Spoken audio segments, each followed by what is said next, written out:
आप सभी को जय श्री काल भैरव। बाबा भैरवनाथ और माता कालिका जी की कृपा आप सब पर बनी रहे। सभी स्वस्थ रहिए, मस्त रहिए। और आज जो हम आए हैं श्री कृष्ण जन्माष्टमी के शुभ अवसर पर, जो कि 15 अगस्त या 16 अगस्त को है, इसके लिए बहुत सी भ्रांतियां चल रही हैं।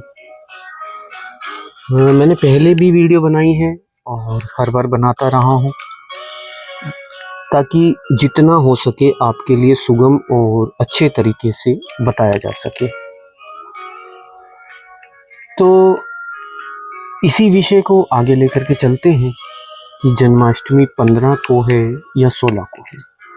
तो यदि हम 15 अगस्त का पंचांग देखते हैं तो इसमें सप्तमी 23:49 मतलब 49 मिनट 14 सेकेंड पर खत्म हो रही है और अष्टमी प्रारंभ हो रही है। सूर्योदय इस दिन 5:51 पर होगा। सूर्यास्त जो है 18:59.8 पर, और इसमें जो गोधूली का समय रहेगा वो 7:20 पर रहेगा। इसमें जो आश्विन नक्षत्र है वो 7:34 तक है। भरणी नक्षत्र जो है वो 1:12 तक है, और भरणी का दूसरा चरण जो चलेगा वो 6:50 पर, और जो तीसरा चरण चलेगा वो 24:27 पर, यानी 12:27 है ना। यही हम 16 अगस्त को देखते हैं। तो 16 अगस्त में अष्टमी का जो समापन हो रहा है वो है 7:33 पर, और इसमें सूर्योदय जो है वो 5:52 पर है, और सूर्यास्त जो है वो 6:58:11 पर है, 11 सेकंड पर है, सॉरी। और इसमें जो भरणी का चौथा नक्षत्र है वो 6:04 पर। कृतिका प्रारंभ हो जाएगी। कृतिका एक चरण 11:42 तक रहेगा। फिर उसके बाद दूसरा चरण 5:20 तक, तीसरा चरण आपका 10:49, और चौथा चरण 28:37 पर। तो इसी हिसाब से जो गृहस्थ को अष्टमी मनानी चाहिए वो 15 अगस्त को मनानी चाहिए, और जबकि जो वैष्णव समाज है वो 16 तारीख को मनाता है, क्योंकि उनका मानना ये है कि अष्टमी का जब सूर्योदय होता है उस दिन अष्टमी मनाते हैं। और यहाँ पर सीधा सीधा जब रात्रि को 12 बजे जन्माष्टमी का पूजन करा जाएगा, है ना, तो उस समय में क्या होगा, नवमी तिथि होगी, तो जो गृहस्थ के लिए अच्छा नहीं है। गृहस्थ को 15 अगस्त को ही जन्माष्टमी को मनाना चाहिए। अब जन्माष्टमी को मनाने की जो सामग्री है मैं आपको वो बता देता हूँ।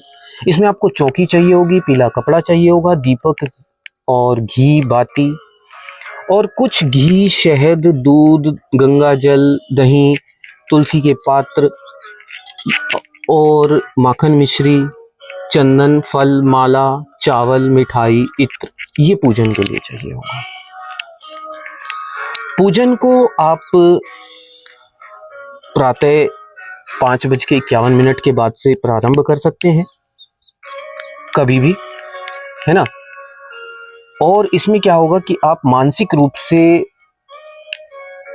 श्री कृष्ण जी का आवाहन करेंगे बाल स्वरूप में, और उनको फिर स्नान करवाएंगे। स्नान के अंदर आप गंगा जल, दूध, दही, शहद, घी, और उसके पश्चात फिर से थोड़ा सा गंगा जल, इससे आप उनका स्नान करवाएंगे, और थोड़ा सा तुलसी दल से पूजन करेंगे। इसके पश्चात आप चंदन, फूलमाला, फूल, फल, मिठाई, इत्र, इनसे बाबा का श्रृंगार करेंगे, उनको सजाएंगे। और श्रृंगार ऐसा होना चाहिए कि आप दिल से करें। उनका वस्त्र, उनका मुकुट, उनको माला अर्पण करना और जो भी श्रृंगार करें पूरा दिल से करें, एक ऐसा कि जैसे एक मनमोहक रूप जो छटा आपने सोच रखी हो वैसा निखर करके आए। उसके पश्चात उनको झूला देंगे और झूला झुला करके उनकी आरती करेंगे। आरती में भोग में खीर और माखन मिश्री रखेंगे और रात्रि में भजन संध्या करेंगे। इसी तरीके से जैसे आपने सुबह पूजन करा, इसी तरीके से आप 7:20 पर पुनः फिर से पूजन करेंगे, ठीक है। और झूला झुलाएंगे, पूजन करेंगे और वही सब जो कुछ भी आपने भोग लगाया था वैसा ही सब कुछ एक बार तुरंत भोग लगाएंगे और इसके पश्चात भजन संध्या करेंगे। भजन संध्या 12 बजे तक करें, कोशिश यही रखें। और 12 बजे आप उनका जन्मोत्सव मनाइए। जन्मोत्सव में पुनः दोबारा से वही जो सुबह की प्रक्रिया रखी थी आपने, घी, शहद, दूध, दही, गंगा जल और तुलसी पात्र, इनसे उनका स्नान करिए।